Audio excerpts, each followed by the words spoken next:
नमस्कार, मी ॲडव्होकेट सागर. आज आपण पाहणार आहोत जामीन, कायदेशीर संकल्पना, न्यायालयीन तत्वे आणि नागरिकांचे अधिकार. या व्हिडिओमध्ये आज आपण पाहणार आहोत जामीन म्हणजे नेमकं काय, तो कधी दिला जातो आणि मेहरबान कोर्ट जामीन देताना कोणत्या मुद्द्यांचा विचार करते. हे सर्व आज आपण अतिशय कायदेशीर आणि सोप्या भाषेमध्ये समजून घेणार आहोत. भारतीय फौजदारी न्याय प्रणालीत जामीन ही एक खूप महत्त्वाची संकल्पना आहे. सर्वात आधी एक गोष्ट लक्षात ठेवा, जामीन म्हणजे प्रकरण संपलं किंवा आरोपी दोषी नाही असा याचा अर्थ नाही. जामीन म्हणजे एवढंच, तपास किंवा खटला चालू असताना त्या व्यक्तीला अनावश्यकपणे तुरुंगात ठेवू नये. मेहरबान सर्वोच्च न्यायालयाने पुन्हा पुन्हा सांगितले आहे की bail is the rule, jail is the exception. म्हणजे काय, अटक ही शिक्षा नसते. आपल्या संविधानानुसार जोपर्यंत एखाद्या व्यक्तीचा दोष मेहरबान कोर्टामध्ये सिद्ध होत नाही तोपर्यंत ती व्यक्ती कायद्याने निर्दोष मानली जाते.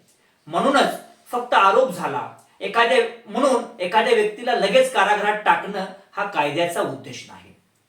संविधानाच्या अनुच्छेद 21 मध्ये प्रत्येक व्यक्तीला वैयक्तिक स्वातंत्र्याचा अधिकार दिलेला आहे. मात्र हेही तितकंच महत्वाचं आहे की जामीन हा आपोआप मिळत नाही.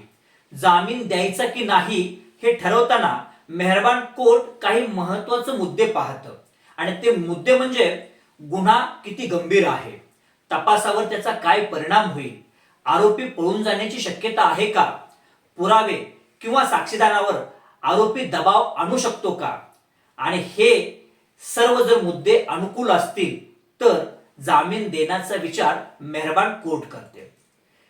उच्च न्यायालयाने यापूर्वी स्पष्ट सांगितलेले आहे की हे सगळे मुद्दे न पाहता जामीन दिला किंवा नाकारला तर तो योग्य न्यायिक निर्णय ठरणार नाही. म्हणून फक्त जामीन अर्ज दाखल करणं पुरेसं नाही, तो अर्ज कसा मांडला आहे, त्यामध्ये काय मुद्दे आहेत आणि कायदेशीर तरतुदी कशा वापरल्या आहेत हे सगळं पाहणं खूप महत्वाचं असतं. जामीन म्हणजे सुटका नाही, तर खटला चालू असताना व्यक्तीच्या स्वातंत्र्याचं कायद्याने दिलेलं संरक्षण आहे. म्हणून अटक म्हणजे शिक्षा नाही आणि जामीन म्हणजे सुटका नाही. मी पुन्हा सांगतोय, अटक म्हणजे शिक्षा नाही आणि जामीन म्हणजे सुटका नाही. कायदा समजून घ्या, घाबरू नका, गप्प बसू नका, कायद्याच्या मार्गाने पुढे जा, कारण कायदा तुमच्या बाजूने आहे.